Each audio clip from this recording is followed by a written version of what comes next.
I figured I would just kind of break it into why I switched over, how I went about it, and then what has the impact been on my students and my grading and so on. So why I switched it was just, I mean, I don't know. I think we all know like the model we're locked into for grading is at best flawed, right?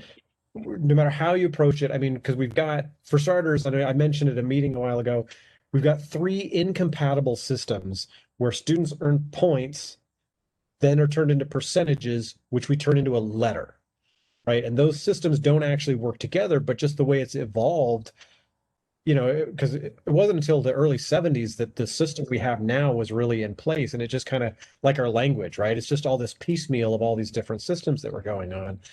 And it just, what I was seeing wasn't like the grades weren't reflecting what the students were doing. And so I kind of like started over with what do I want to see out of this? And especially, students who would give up because they'd have, 18% in my class and it wasn't motivating. It was, I guess I'm bad at this, and which, I mean, I would go there. And of course, every kid knows if you really do badly on an assignment, your grade is going to tank and it's going to take you six assignments to Hmm. undo that damage. And that's just That's so that's true, just man. yeah, and so every assignment is so stressful, right? Like, what if I do badly on this? It's going to take me a month. So my starting point was then like, okay, what is it that I'm trying to assess? And so I just sort of looked at, all right, what I care about is their mastery of content and skills and their growth. So the letter is the non-negotiable. Everything else is like, well, how do I calculate the letter? And so, in other words, like everything else is just a weighing mechanism. Like I don't have to do percentages. I don't have to do points. I can use whatever I need to get to that end point of a letter that reflects their learning. So, with that idea, then I had to sort of think about then what is it that I'm assessing? The number one thing that comes up more than all the other criticisms and questions combined is, but you're giving them points for not doing anything. Well, okay, I guess the first starting point was, yeah, I mean, that is a bummer, right? That is not ideal that somebody does nothing and they get a 50% on it. But ideal to me, it's not on the table, right? With the system we're locked into, we're not going to have something that is perfect. So the question is, what is the best, most accurate system to measure student learning? And when you assign a range of 50 to 59 as an F, you're not giving them point. I mean, you can think of it as you're giving them points, but what you're giving them is an F. That's the letter they're receiving because they have insufficiently demonstrated the concepts and skills. Nobody's going to MIT on a 50%, right? Nobody's grade is going up because they got a 50%. What they have received is that low end. So how I integrated it was letting students know. Um, in Synergy, you can enter missing equals 50%, and it'll say missing and then the numeric value of whatever 50% is.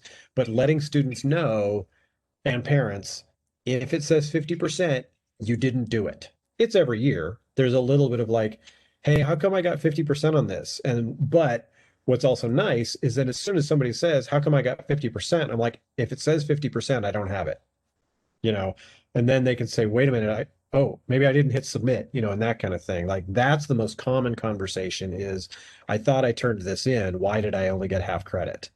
The other thing I really like, which I'll go explain more in a minute, it actually has enabled me to increase the rigor. Because one, so the whole like you're giving them points for doing nothing. The one thing I genuinely hate, and I mean this I'm just speaking for myself, is when the kid comes in and they clearly wrote it on the way to class, and it's barely legible and it's all wrong, but we're like, well, they turned something in, right? Because what we're saying is what that kid did, the kid who didn't do it at all that's six times worse than the kid who wrote it on the way to class and it's 100% wrong. Do you know what I mean? And like that, I don't like communicating that. I would actually prefer they didn't do it than they tried to, BS me.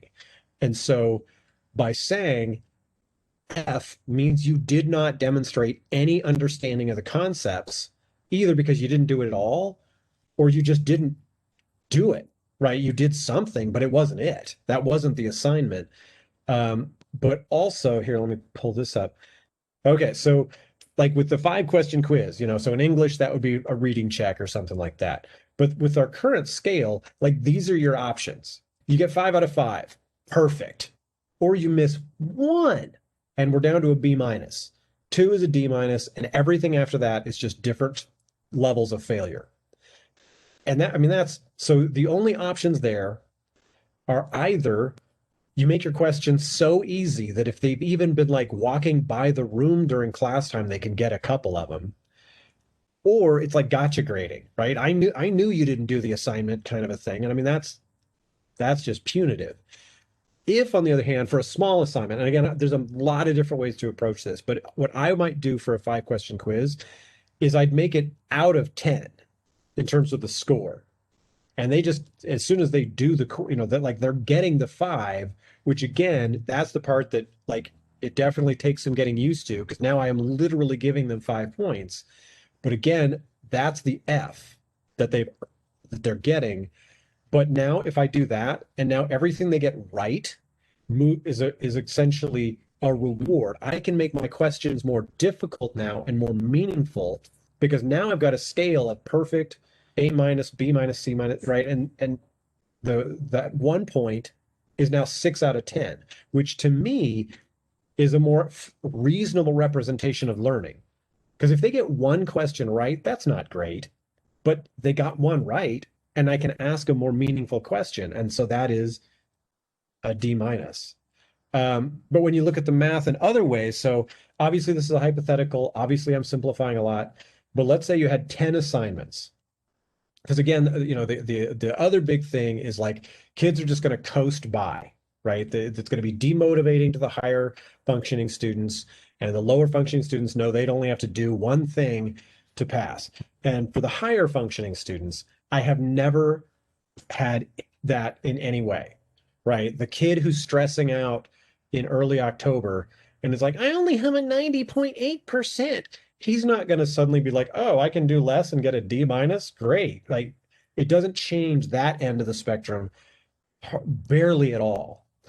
Um, and then on the lower end, what it does is, again, you don't have that bottoming out. Like if you're at a 53%, that's a conversation we can have about you can get there. Here, let's look at how you're going to get there. And what you also don't have then is the disproportionate crash, but you also don't have, and then they do one assignment and they go up 30%.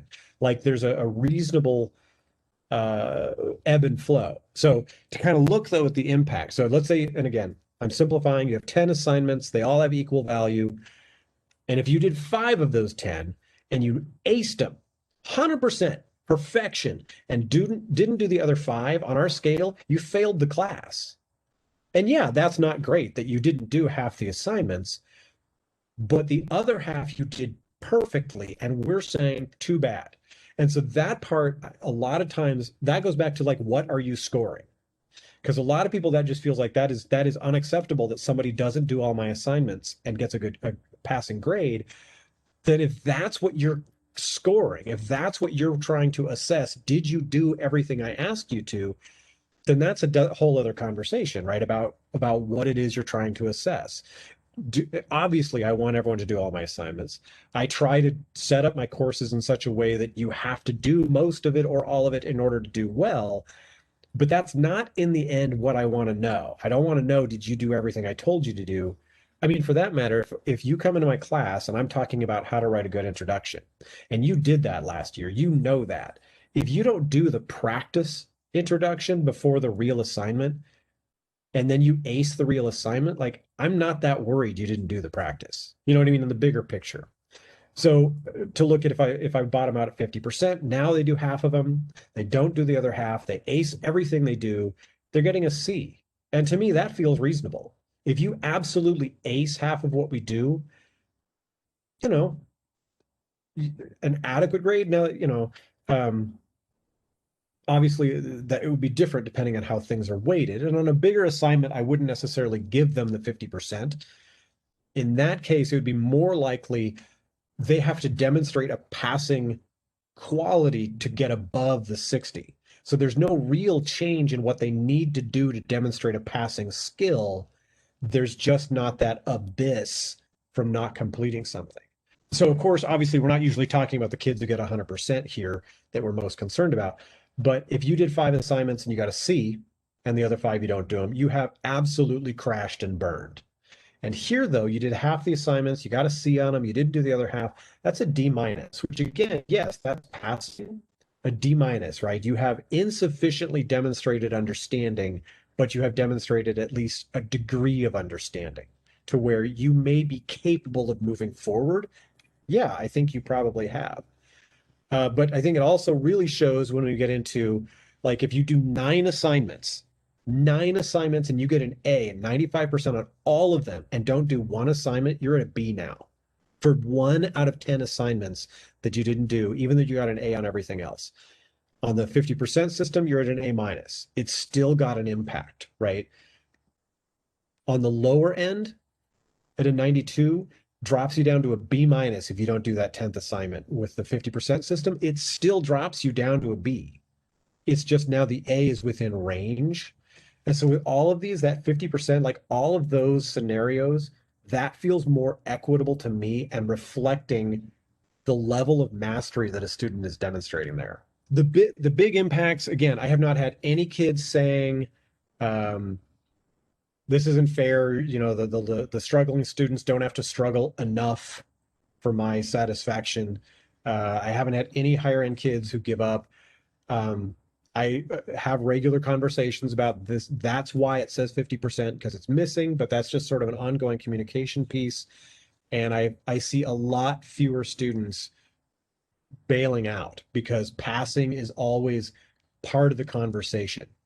Um, there isn't the massive nuclear impact. So anyway, so that's kind of the basics of why I did the switch and how I went about it.